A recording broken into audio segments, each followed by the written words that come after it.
My name's David Burgh. I'm the author of Betrayal Shadow. I'm South African, which might explain my accent, and I'm sitting in my study, which would explain the poor quality of the video.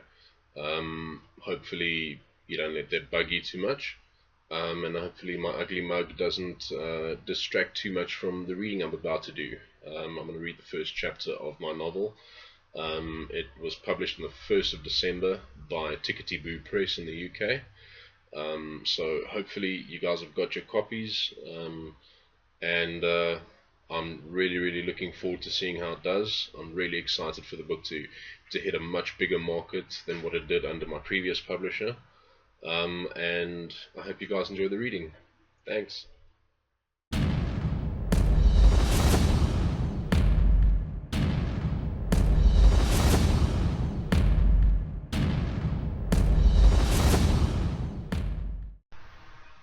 Betrayal Shadow, Chapter 1.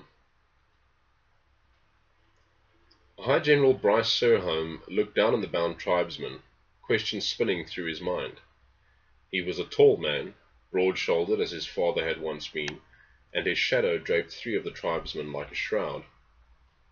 The heat was intense and enveloping, like the soft, insistent pressure of an unwelcome hug. At least it was dry, and not the muddy, red-fly-infested swampland he had fought in a decade ago. The heat in Sagrasos had seemed to come from the pit itself, while this heat was like a blessing from Mahalal in comparison. He was sweating, though. The wool that cushioned his ornate breastplate was disgustingly moist, and he was glad he had decided on leggings and greaves instead of a full suit of armor, though he had had to keep his command cloak. A cool wind would have been welcome, but more than that, Bryce wished that Mahalal had seen fit to bless the proceedings with someone who could speak the tribesmen's language. It would certainly help with finding out why they had attacked the fatal current, and just what they had used to attack it with. If the attack had come from the mainland, Bryce would have immediately communicated it to the king, and they wouldn't have had to change their course. But they were the closest force, and they were duty-bound to investigate, which is how Bryce found himself before a group of probably illiterate barbarians. The tribesmen were squatting on the ground in a ragged circle, silent and sullen. Their wrists and ankles were bound together with twine that his second, Knight Captain Mar, had found in one of the huts. There were 30 of them, all male, wearing nothing but painful-looking piercings and tattoos. Some of the men were old and gap-toothed, their heads patchy with tightly curled white hair. Bryce saw that most of them had twisted, swollen-jointed fingers. The majority of the men, however, were younger and wide-chested. The old ones sat silently, but the younger ones, the warriors, had needed a lesson in obedience, which had failed. Even through swollen eyes their glares were heated and intense, and split lips hadn't curbed the obvious threats and insults that had been hurled at the knights. Bryce didn't mind. There were easy ways to break that kind of defiance. Bryce wiped the back of his hand across his forehead, dislodging more unruly strands of his ash-blonde hair. He wanted to take off his gloves, but setting the example was more important than personal comfort, even though he probably looked like a disheveled drunk in stolen armor, and small gestures like that kept the men focused. Bryce needed them that way. There was just too much about the situation that raised uncomfortable questions, such as why there weren't any women and children here. Bryce heard the sound of boots crunching on dirt and turned to see Mar approaching. The captain had lost more in the war against the Sagrassians than Bryce had.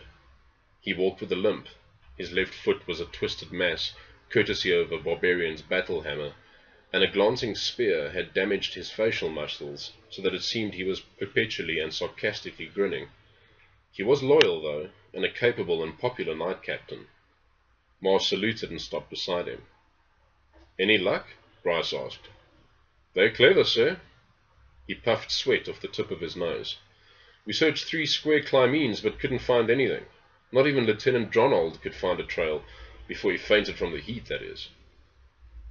Alan Dronald was the best tracker Bryce had ever served with, a skill that made up for his surliness, but seemed at odds with his terrible good looks. Bryce was surprised to hear that he hadn't found a trail. The man would be even grumpier than usual now, his discomfort compounded by being so far away from the mainland and women. Yes, very grumpy, especially in this heat, which was even worse on the current. Increase the search grids with 5 square climbings, Bryce said. We have to find out how they put a hole in the current's hull. And why. Ma's mouth tightened silently, pulling his grin into something almost like a grimace, and he shifted his weight onto his left foot. If I may, sir. Out with it. Admiral Delerin said that his men didn't find any evidence of any weapon, sir. Ma licked his lower lip. No evidence, if you take my meaning, sir. No physical evidence? The captain nodded. Well, sir, if whatever hit the hull wasn't an object, then it must have been magical. Bryce had to chuckle, even though the situation was probably more serious than even he guessed. You laughed when you could in this world. I'm glad that we're agreed, Ma. That's why it's so important that we find out who and what did this. Delerin, at least, will have my hide if I don't provide him with the answers, to say nothing of the king. Ma nodded, unsmiling. Bryce thought of his mentor, High General Ordelin, and wondered how the man would handle the situation. He had captured the hearts and minds of his men despite being the closest thing to a full-grown mountain cat with a toothache, which is more good-natured besides. But he had taught Bryce the value of compliments, albeit grudgingly. I want the perimeter as tight as you can get it. The sooner we find out what happened, the sooner we can get to Shoreman's hold, and then back to the capital. This is unfamiliar territory, and we can't allow ourselves to be surprised. The women and children went somewhere. Ma saluted. At once, sir. He turned on his heel and limped across the courtyard to the eastern section of the village, where the goats had been penned. The knight's temporary camp had been erected in the clearing there, the goats slaughtered to supplement their food stores. Turning back to the tribesmen, Bryce drew his scathia slowly, so that the slightly curved blade caught the sun in a glare that flashed across suddenly upturned faces. It was a beautiful weapon, light despite the fact that it consisted of 2 connected blades, yet strong enough to block a battle hammer blow and sharp enough to shear through bone. He slammed it point first into the ground, and then pulled slightly on the pommel before releasing it to let the blade judder back and forth. The tribesmen's eyes followed it, ticking side to side. One of them muttered something, and then spat at the blade, missing. Bryce eyed the man, squinting at him. His blue eyes were terrible on a bright day such as this. The man looked to be in his early 20s, but the sun had burnished his already dark skin to a deep ebony, and there was a small, shoddily etched scar across his left cheek. One eye looked at Bryce, the other somewhere else. Bryce watched his mouth split in a grin. What teeth there were, yellow-stained. Bryce stepped forward and brought his fist down into the man's face, the movement so sudden that the rest of the tribesmen recoiled when the blow landed. The bound man rocked backward, sprawling across his fellows, blood streaming from his now misshapen nose. He groaned, his bound hands rising ineffectually to wipe at the streaming blood. Bryce straightened and said, Genadil de Satehua, Retii de Satehua. Where is your leader? Tell me of your leader. Broken Nose straightened, heedless now of the blood streaming down his chin and onto his chest. He spat red phlegm at Bryce. No speak you! Old man speak you! Kill you! Bryce blinked in surprise. He had read of the long-extinct Greshal tribes of northeastern Shoreman, claiming that they were the oldest tribe in the face of Arsavis, and if there was any truth to that, it would explain how this man had understood what Bryce had said. There were always similarities between cultures in close proximity, and it wasn't unknown for languages to be adopted and adapted. He stepped forward again. Where is old man? Why he no here? The tribesman giggled nastily. Old man here. Old man look you. Old man kill you. Sahalat. Bryce turned slightly, ignoring Broken Nose and the obvious insult, scanning their surroundings as a prickle of danger thrilled through him. So he was watching, was he? He had to be nearby to have a good vantage. Bryce said, Where women? Where children? Another impudent laugh, and then, Oh, look you, Sahalat. The others joined in, giggling and laughing as if they hadn't been captured and their village conquered. They were beginning to irritate him. He turned to face them again and shouted, Tell me! He had lost control of the situation and he knew it. If they were being watched, then provoking the watchers might be the only thing he could do to salvage this pit nest of a situation. But how? He wasn't the kind of man to be unnecessarily cruel. The fact that none of the women and children had been captured or even seen gave him a bad feeling. The males that were old enough usually tried to defend the village, while the women and children cowered or ran, leaving a trail that led to where they had hid, if they escaped the village. But there was nothing. How could there be not even one trace? Bryce scanned the village again, willing his mind to really understand what he was looking at. The village had been erected in the lee of a hill, bordered on the eastern side by a small forest that stretched barely a climene, and on the western side by a small muddy stream. The southern edge of the village led towards the ocean, some 2 climenes distant, and the northern edge bordered on the clearing. Alan had probably scoured the forest first.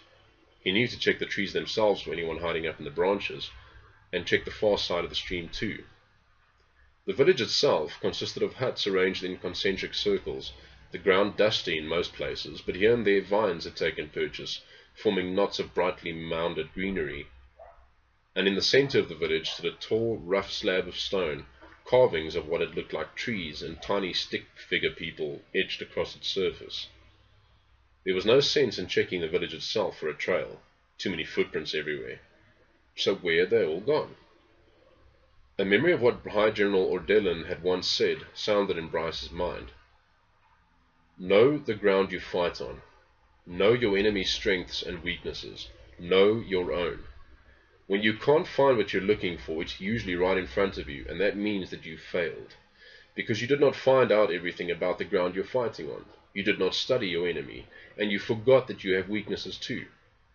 Winning the battle in such circumstances is practically impossible, and it is very definitely not up to you at all. Well, Ordelin, Bryce whispered, that means that the women and children either don't exist, or that they never left the village. Trails were left because of movement, and if there wasn't a trail, it meant there hadn't been any movement. It was only then that Bryce realized that he had very probably walked into a trap. He turned, focused on a nearby knight. Segendra was his name, a lad of 23 years who hadn't yet killed a man, in combat or otherwise, and called out, "Run and stop Captain Ma! Tell him to get everyone to surround the village!" Segendra blinked and then nodded. He turned and started off, and an arrow with bright red fletching slammed into his throat. A ululating cry rose from the captured tribesman. Bryce's call to arms, shouted even as Segendra stumbled and then toppled to the ground, was lost in the burst of savage cries, and then suddenly the vines erupted as figures surged upward. Man-shapes, draped in vines, lifted into view. The vines had covered holes in the ground that were probably the entrances to tunnels.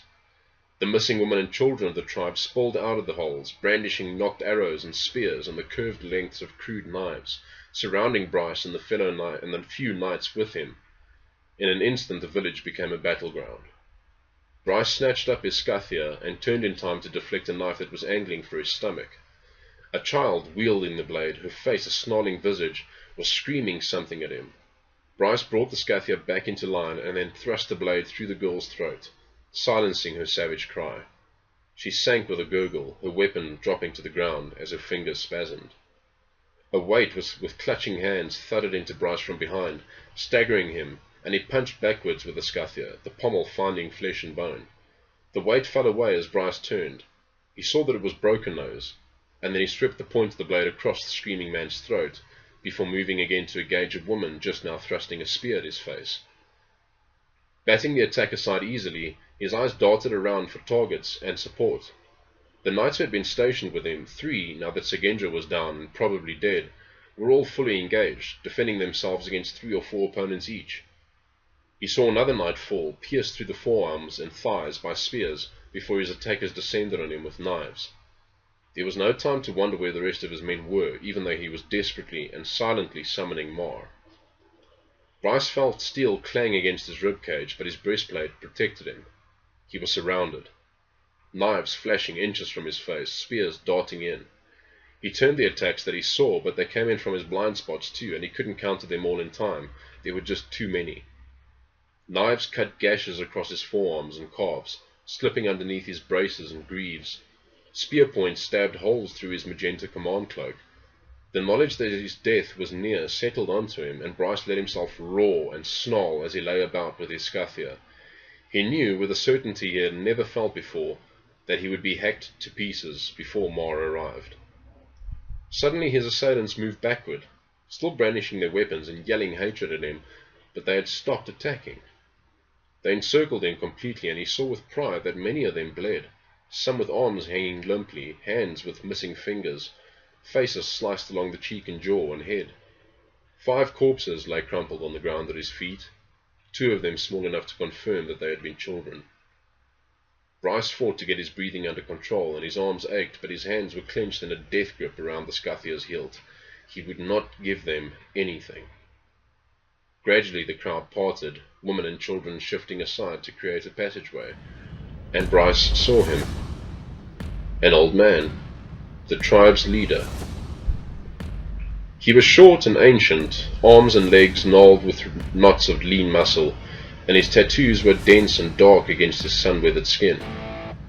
He wore some kind of animal hide, scraggly, light brown strips of fur around his shoulders, and held a strange staff in his hands. It was a twisted length of wood, polished to a bright sheen and marked with jagged carvings. As Bryce's eyes trailed across its length, the staff seemed to twitch in the old man's hands. Bryce blinked, tried to shake the sweat from his eyebrows. "Come on," he snarled. "Come at me, you bastard." Goading him was probably not a good idea, Bryce realized, but he needed to make as much time as he could for Mar to arrive. Knives and spears they might have, but there was no way these people could stand against a night corps, not head on. "Come on!" The old man began laughing. He threw his head back, revealing pink, toothless gums, and in moments the rest of the tribe was laughing too. The sound was jarring and raucous, more like the cries of animals than human beings. Bryce stepped forward, snarling in anger. The old man moved, his arms twisting and flicking the staff outward. Bryce heard a wailing cry that he swore came from the staff itself, and then felt an impact against the side of his head before the darkness swallowed him. My mouth's dry. Hope you enjoyed that, and I hope you enjoy the rest of the book. Thanks.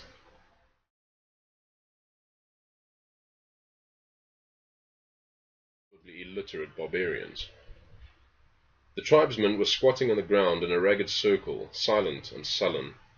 Their wrists and ankles were bound together with twine from his second, Knight Captain Mar. Fucked up. Betrayal Shadow, Chapter 1.